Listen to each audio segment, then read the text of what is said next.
Assalamualaikum warahmatullahi wabarakatuh. Salam sejahtera bagi kita semua.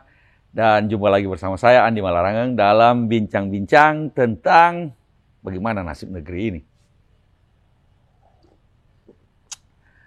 Dan menjelang tahun baru kemarin, ketika kita sedang mencoba berkontemplasi tentang apa yang telah kita lakukan selama setahun dan bagaimana nasib bangsa ini ke depan, setahun ke depan, tiba-tiba tiada hujan, tiada angin, tiba-tiba muncul Perpu Cipta Kerja.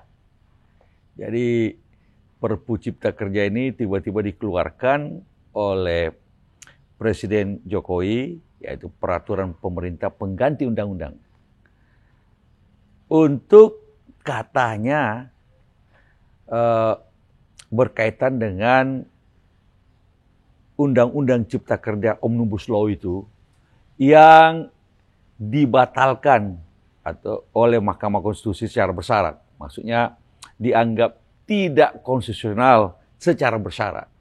Syaratnya adalah bahwa undang-undang itu harus dikoreksi oleh pemerintah dalam 2 tahun sejak kemarin itu ya, kira-kira sampai November 2023. Jadi sebenarnya masih ada waktu nih pemerintah untuk mengoreksi undang-undang Cipta Kerja yang dianggap oleh Mahkamah Konstitusi tidak konstitusional. Dan kalau dalam 2 tahun tidak dilakukan koreksi oleh pemerintah, maka undang-undang itu dianggap batal demi hukum dengan sendirinya, tidak konstitusional. Nah, karena itu memang pemerintah wajib untuk mengoreksinya. Apa yang perlu dikoreksi? Yang dimaksud oleh Mahkamah Konstitusi adalah secara formilnya, yaitu pembentukannya. Jadi yang dipermasalahkan oleh Mahkamah Konstitusi belum materinya nih. Belum materinya. Mahkamah Konstitusi menganggap bahwa pembentukan Undang-Undang Omnibus Law Cipta Kerja itu tidak melibatkan partisipasi publik secara bermakna. Tidak melibatkan secara artinya apa? Seenaknya sendiri. Dengan konco-konconya orang-orang. Jadi pemerintah hanya mendengarkan orang-orang yang sejalan dengan pikiran pemerintah. Tapi tidak membuat sebuah perbincangan secara publik dulu, konsultasi publik tentang apa sebenarnya yang dibutuhkan oleh masyarakat ini.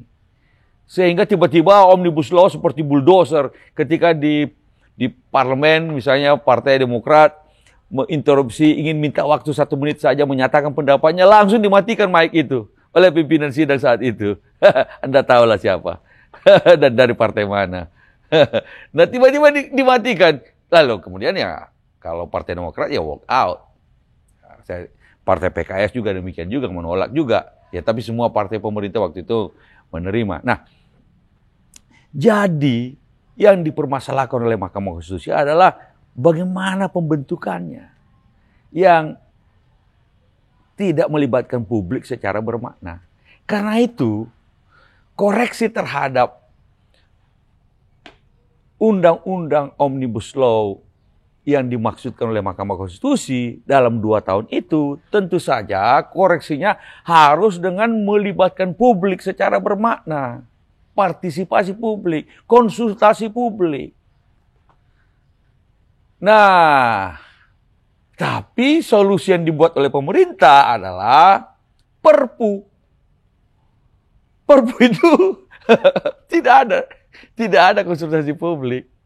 Itu kewenangan yang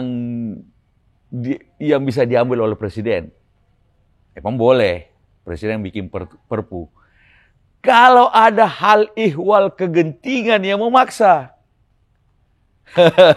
Inilah Perpu. Tiba-tiba, misalnya kemarin kan waktu COVID, proses penyusunan anggaran, mau pengen cepat apa segala macam, lalu dibikinlah perpu. Orang masih bisa menerima, ini ada kegentingan yang memaksa, ada COVID. Tapi kalau ini, di mana kegentingan yang memaksanya? Kan masih ada sampai November 2023, masih ada waktu kok memperbaikinya dan melibatkan publik. Kalau perpu jelas tidak melibatkan publik, langsung presiden bikin sendiri, tekan sendiri. Lalu, apa yang dimaksud? Lalu katanya penjelasannya karena ada perang di Ukraina, ada apa lagi? Ada katanya kemungkinan ada krisis ekonomi global, IMF sudah ada beberapa negara yang sedang antri, tapi tidak ada hubungannya langsung dengan Indonesia. Kenapa tidak masukkan aja juga sekaligus ada badai salju di Amerika, ada banjir bandang di Pakistan, Perancis kalah di Piala Dunia, ada ramalan dari BRIN yang tidak terjadi, ramalan badai yang tidak terjadi misalnya, atau apalah kasih. Wah, ini kan menjadi lucu. Hal ihwal kegentingan memaksa sebagai dasar membuat perpu, nggak ada. Nah, kemudian perpu itu sendiri hampir tidak ada bedanya dengan undang-undang yang dikoreksinya itu. Hampir tidak, halamannya sama. Ada beberapa perbedaan yang tadinya atau dijadikan dan. Karena memang harusnya dan. Ada beberapa koreksi typo, salah ketik, rujukan-rujukannya diperbaiki. Tapi secara signifikan, materinya tidak ada beda. Tidak banyak beda. Tidak ada signifikan perbedaannya antara undang-undang yang dinyatakan batal oleh Mahkamah Konstitusi dengan perpunya ini sendiri. Padahal ada banyak sekali masalah di situ. Masalah, ini kalau kita lihat aja komentar dari berbagai macam pihak sekarang ini kalau materinya ada tentang pegawai kontrak, ada tentang jatah libur dan pesangon kalau di PHK, lalu kemudian biasanya urusan-urusan buruh lah, pekerja ini. Ada yang soal royalti, tapi masuk juga royalti hilirisasi, royalti 0% hilirisasi batu bara, ada urusan skema upah, dan kemudian bagaimana pengaturannya, bagaimana parameternya ditentukan, wah macam-macam ini. Itu kalau masuk materinya. Tapi kita Mahkamah Konstitusi sebenarnya belum masuk pada materinya. Kalau materinya lebih parah lagi nanti itu. Proses pembentukannya. Lalu jawabannya adalah perpu.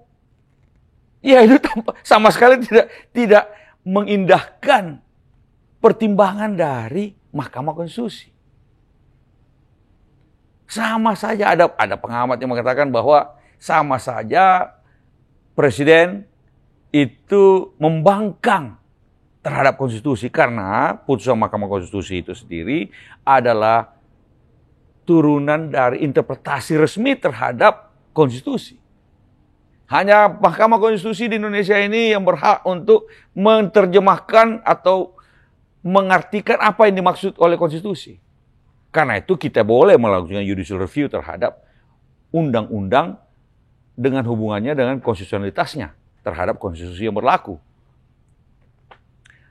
Kalau Mahkamah Konstitusi mengatakan bahwa persoalan dalam pembentukan undang-undang Omnibus Law itu adalah persoalan pembentukannya yang tidak melibatkan publik secara bermakna, jawabannya tentu saja adalah pelibatan publik, konsultasi publik yang bermakna dalam revisi terhadap undang-undang tersebut. Mestinya itu jawabannya. Dengan perpu sama sekali tidak menjawab tentang pertimbangan Mahkamah Konstitusi ini. Sama saja membangkang terhadap konstitusi. Terhadap Mahkamah Konstitusi, otomatis terhadap konstitusi sendiri. Karena itulah terjemahan dari konstitusi. Ini bahkan ada juga yang ada juga pengamat yang mengatakan bahwa sama saja melecehkan. Dan kalau itu dilakukan maka sebenarnya yang dilakukan presiden itu, presiden melanggar sumpahnya. Sumpah presiden itu menjalankan konstitusi dengan sebenar-benarnya. Nah, ini tidak menjalankan konstitusi. Tidak menjalankan apa yang diperintahkan oleh Mahkamah Konstitusi. Putusan Mahkamah Konstitusi mengikat pemerintah dan presiden. Intinya itu. Kalau itu terjadi sebenarnya kita juga bisa memperluas lagi bahwa yang dilakukan oleh presiden adalah melakukan perbuatan tercela, melanggar sumpahnya, melakukan perbuatan tercela yang kita masuk dalam konstitusi sesuatu yang impeachable.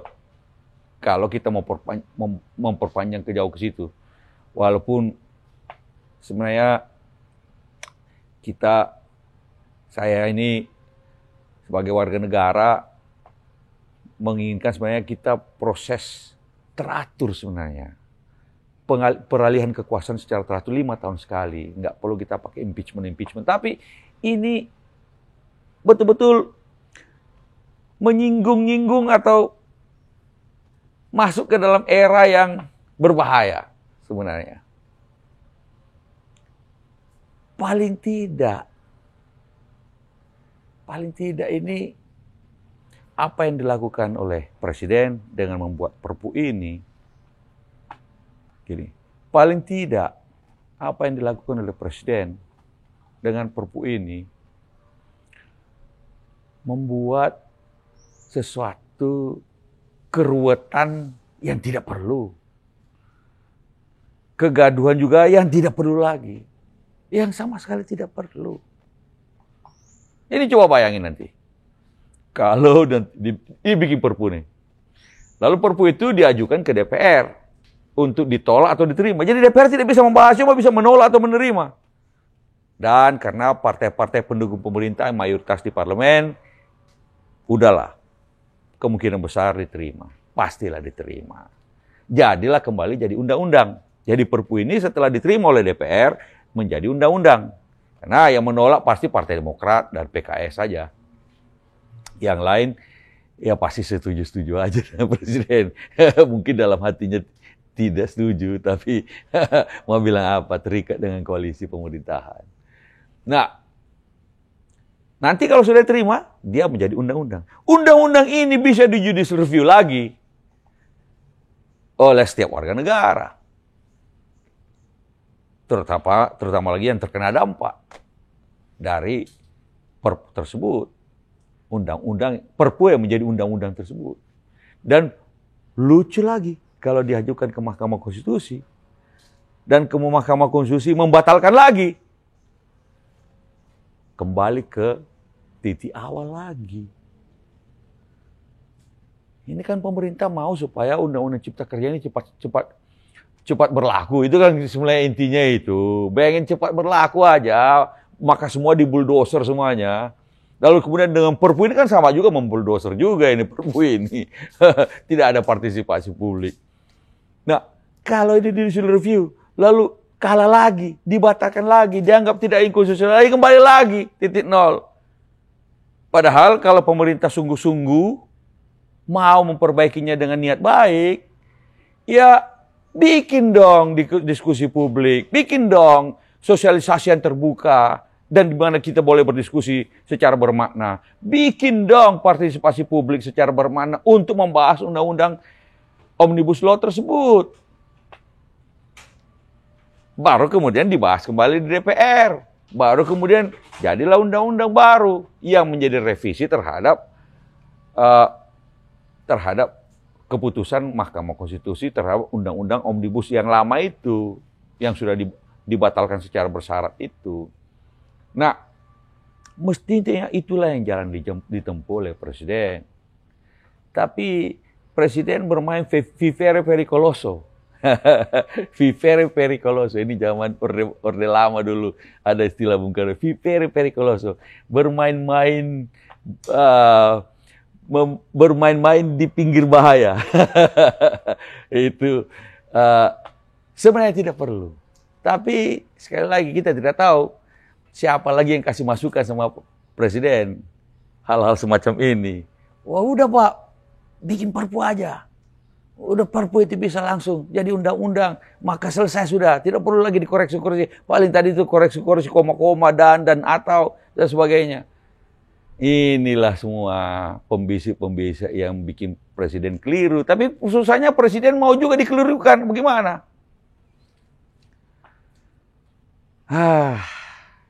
Ya, tapi namanya warga negara kita cuma bisa bicara semacam ini. Nggak didengar juga nggak apa-apa. Memang kita tidak bisa memaksakan presiden untuk mendengar. Dan presiden lebih senang mendengar orang-orang yang mau menjerumuskan beliau. Tapi sebagai warga negara, kita tetap harus mengingatkan, tetap harus mengkritisi, tetap harus menyatakan kalau itu salah adalah salah. Kalau benar, kita katakan benar. Tuh. Barulah kita menjadi responsible citizen. Jadi, warga negara yang bertanggung jawab. Nah, mudah-mudahan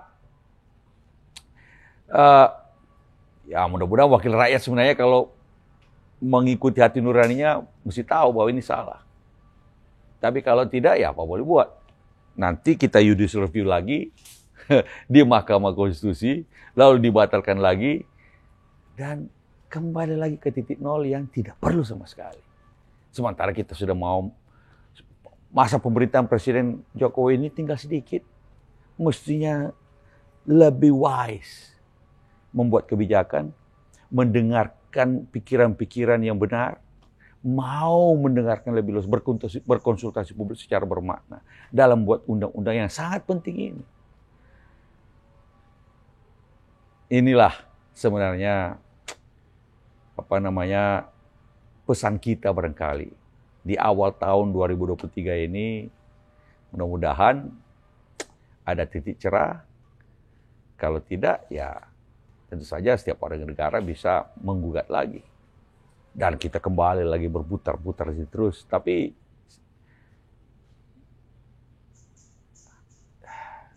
nggak tahu lagi mau bilang apa. Tapi ya sudahlah. Memang begitulah adanya. Tapi begitu pula adanya kami menyatakan sikap untuk menolak perpu ini dan menyampaikan kepada publik. Dan mudah-mudahan, ya kita tahu mudah-mudahan 2023 ini ada titik cerah untuk melangkah maju bagi negeri kita dan tidak terpuruk terus semacam ini. Mudah-mudahan. Sampai jumpa lagi di lain kesempatan. Assalamualaikum warahmatullahi wabarakatuh.